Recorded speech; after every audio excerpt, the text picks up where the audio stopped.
Assalamu alaikum guys, yes indeed, or like the French like to say bonjour, yes, oui oui. Behave yourself, there's kids watching. What? Nice French. Yeah, whatever. Nice French. Yeah, whatever. I'm not making it up, mate. God's sake. Leaders have noticed that the incompetent running of the country will be ignored so long as they are combating this boogeyman that they call the Muslims. This concept of having a boogeyman proves very successful for governments because anytime they're struggling with doing the actual job, they can just blame this boogeyman group. Yeah, there's been the Bavarian Illuminati in the past, Catholics, Jews, blacks, and now it's just the turn of the Muslims. There are many leaders that have taken this strategy. Trump, of course, we know with the Muslim ban and retweeting far right and even his policies as well, and him staying quiet whenever an Islamophobic act happens. And we moved the capital of Israel to Jerusalem. That's for the evangelicals. You've got Boris Johnson. Well, he's made far-right commentaries in the past and he got the stamp of approval of far-right leaders like Tommy Robinson. And everyone should vote for Boris Johnson.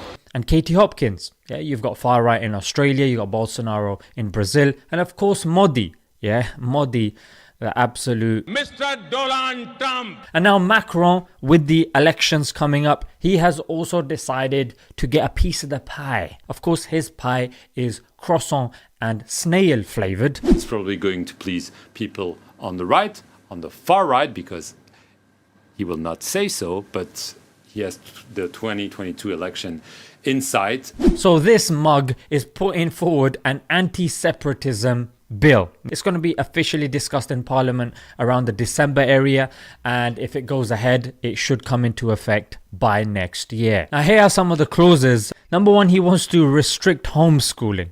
Yeah, he doesn't want to look at why people are keeping their kids at home. Nah, forget about our inadequate education system. Nah. We got to force people, force them to go to school. And if people are taking it upon themselves to educate their kids at home, you got to ban it, mate. Don't forget, we are a liberal country, mate. Freedom, mate. Freedom to eat as many croissants and snails as you want, mate. Not to forget, as there are certain times where women go to the swimming pools and men go, because obviously women don't want to be touched up by the men and ogled and, you know, that sort of stuff. But that's not good enough for Macron. But obviously, you're right. He wants to force men and women, you know, in an environment where more sexual harassment can take place. So all those pervs, of course, will be looking forward to this bill. Not to mention forcing Muslim women and women in general to shake the hands of men. Obviously, he's saying, you know, women refusing to shake hands or to share a swimming pool with men. And as you rightly pointed out, homeschooling will really be an exception. Not going to school or going to school, but not to some music classes, for instances. And not to mention, you know, I'm saying, speaking against all this covering up business, yeah? He denounced women in full veil, tending to children and so on. So yeah, that's right. Show your bits and bobs to your 7-8-year-old kids. Sexualize them from a small age and then sling the pedos in prison and claim you are looking after society, mate. See, I mean, forget all the rape statistics and pedo statistics. Don't worry, just carry on eating your croissant and snail flavored pie. Those of you that are like me, I just dozed off when you were talking there. Let me summarize it. France is just acting like a state pimp. And I did mention a few problems that are plaguing France, but nah, forget about that. As Macron saying, our way of life is perfect, mate. He said the problem is not secularism in France. He said this is our values, this is not the problem. The problem is what he described as Islamist separatism. What?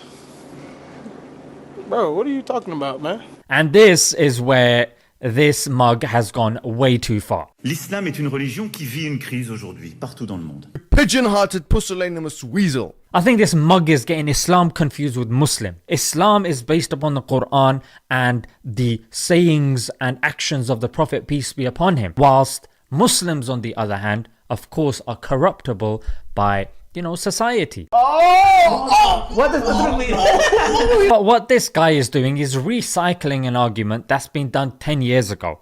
Yeah, it could have worked 10 years ago, but now people are a bit more knowledgeable to the fact that, this media is, there's clear disparity that's taking place in the media against Islam.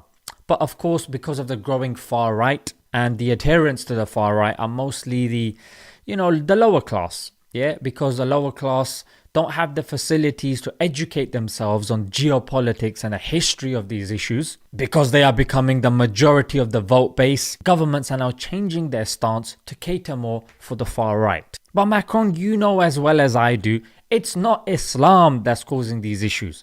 It's the West's obsession with Islam. Let me give you a few points here. Let's start off with the creating of fake propaganda content. All you have to do is search Bell Pottinger, not to mention the West clearly admitting that they have supported groups like Al-Qaeda and ISIS. And we know that this was growing. We were watching it. We saw that Daesh was growing in strength, and we thought Assad was threatened. We thought, however, we could probably manage, that Assad might then negotiate. We had this brilliant idea that we were going to come to Pakistan and create a force of mujahideen, equip them with Stinger missiles and everything else to go after the Soviets inside Afghanistan.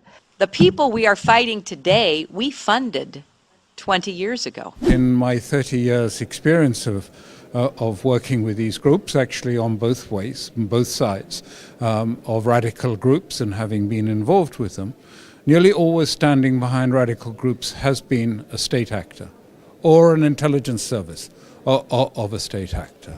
For all these decades since, we have been using Wahhabism in its radicalized form in order to pursue Western interests. So we've had this deep ambivalence in Western policy, where we're both in bed with terrorists and fighting them at the same time. Yeah, you got Iran. That's right. They removed a democratically elected leader, Mohammad Mossadegh, and replaced him with a tyrant, the Shah. All you need to do is search something called the Iran-Contra scandal. Not to mention drawing borders in Muslim lands that have caused conflicts that are even ongoing as we speak. You just need to search the Durand Line, Sykes and Picot, the Berlin Conference. I did mention some leaders that have been installed by the West, the Shah in Iran I mentioned, but you've got many others, yeah? Suharto in Indonesia, who was a tyrant. Mobutu of Congo, yeah, they called him one of the worst dictators. Savimbi of Angola, Abacha of Nigeria, Samuel Doe of Liberia.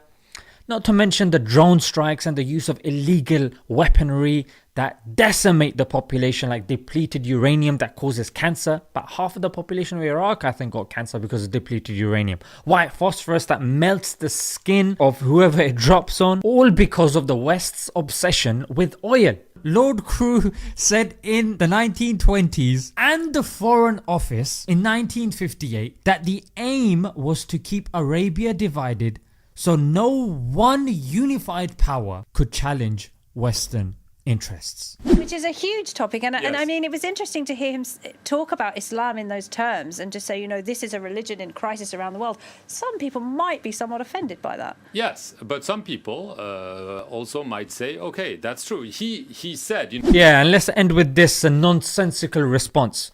If this point was made against discrimination of LGBT and the Jewish community, and the response was, some people might say, okay, that's true. You think, what on earth is wrong with this -5 peanut-brained Mr. Potato Head looking fool? The fact that people are so obsessed with Islam, it shows that Islam is a force to be reckoned with in a positive way, because let's face it, you just got a lot of evil systems nowadays, and Islam is the only one that's speaking against them, yeah, and refuses to change with the tide. Let's leave it there, guys. Until next time. Assalamu alaikum.